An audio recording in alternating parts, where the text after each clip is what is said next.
a Europa em 1831.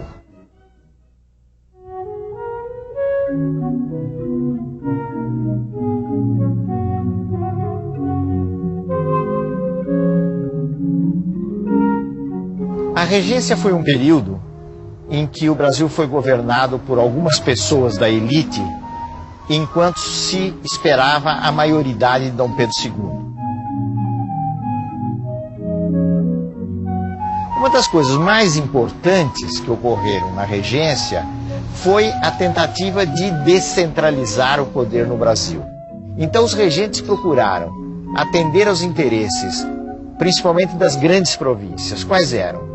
A província do Rio de Janeiro, a província de São Paulo começava a crescer, Minas, Pernambuco, Bahia e umas poucas mais.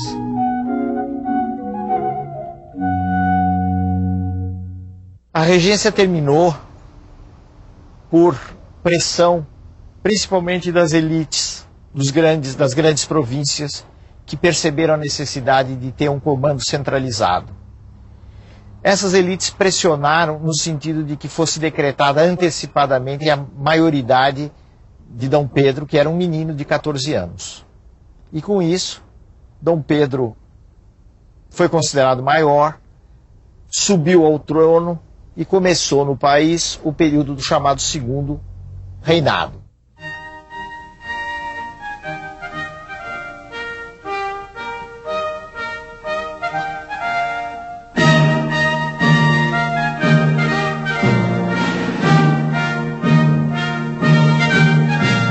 Foi no início do reinado de Dom Pedro II que, na realidade, se formaram os dois grandes partidos, que foram o Partido Conservador e o Partido Liberal. O Partido Conservador, ele era formado principalmente por aquilo que nós chamamos de burocracia imperial, isto é, os altos funcionários da corte, que se aliavam à grande cafeicultura, aos grandes produtores de café do estado do Rio.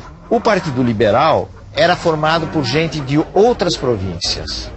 Província de São Paulo, província do Rio Grande do Sul, em parte a província de Minas Gerais. Durante um certo tempo, os liberais foram menos centralizadores, fizeram mais poderes para as províncias do que os conservadores, que apostavam muito na força da corte e na força dada ao imperador.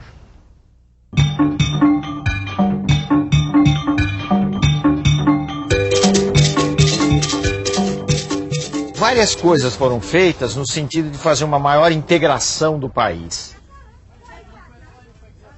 A integração financeira se fez principalmente através do primeiro grande avanço de um sistema de bancos no país. A integração espacial, geográfica, se fez principalmente pela introdução de um meio de transporte que representou uma revolução no país, que foi a estrada de ferro.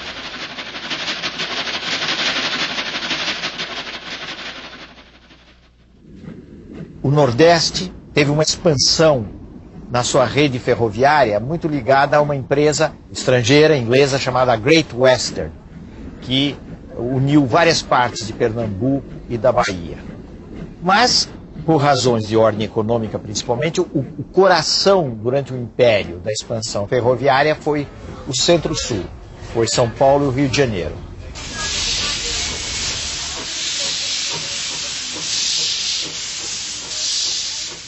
Isso naturalmente esteve muito ligado ao comércio do café, ao escoamento do café para se chegar aos portos e daí exportar o café para os centros consumidores.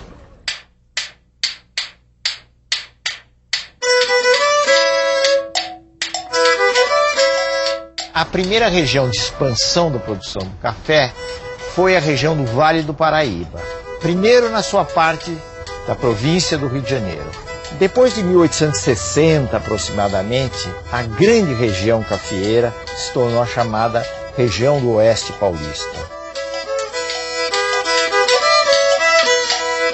O que ocorreu com a produção do café foi um avanço extraordinário, a tal ponto que nós chegamos a ter, na última década do Império, um quadro de exportações no Brasil em que o café representava 60% dessas exportações.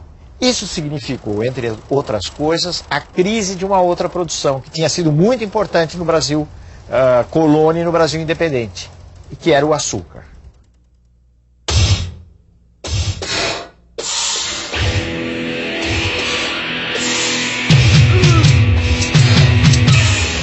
Uma frase muito comum no Brasil do Império é a seguinte: o Brasil é o café e o café é o negro.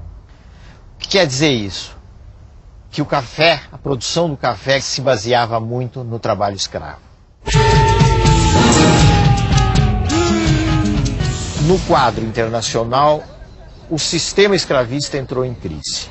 E entrou em crise porque a Inglaterra começou a se industrializar, o comércio de escravos deixou de ser do interesse dos ingleses e eles procuraram criar aquilo que se chamou de um mercado internacional de mão de obra livre. Então os ingleses começaram a combater a escravidão em todo o mundo e começaram a apresar os navios negreiros que transportavam escravos, sobretudo no comércio do Atlântico.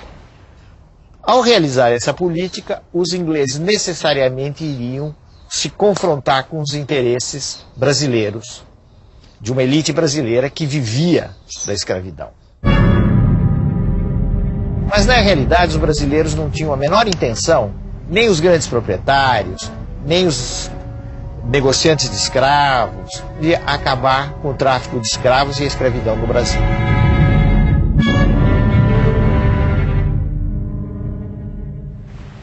Por volta de 1850, o Brasil foi levado oficialmente a extinguir o tráfico internacional de escravos. E quando os governantes querem, em determinadas circunstâncias, certas medidas podem ser aplicadas. Esse foi o caso da extinção do tráfico.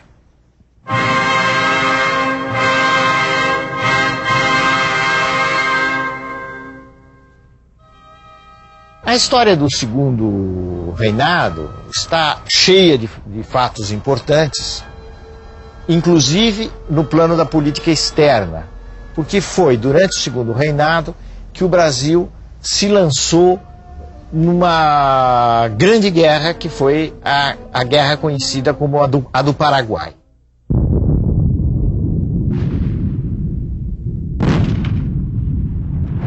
Essa guerra é também conhecida como a Guerra da Tríplice Aliança. Tríplice porque envolveu 3 países aliados contra o Paraguai: o Brasil, a Argentina e o Uruguai. O resultado do conflito foi um verdadeiro desastre. O Paraguai foi arrasado, a população masculina do Paraguai caiu muito, houve milhares de mortos brasileiros, milhares de mortos argentinos e uruguaios. Os homens que viveram esse final do século XIX tinham uma consciência que hoje nós não temos, de que houve um Brasil antes da Guerra do Paraguai e houve um Brasil depois da Guerra do Paraguai.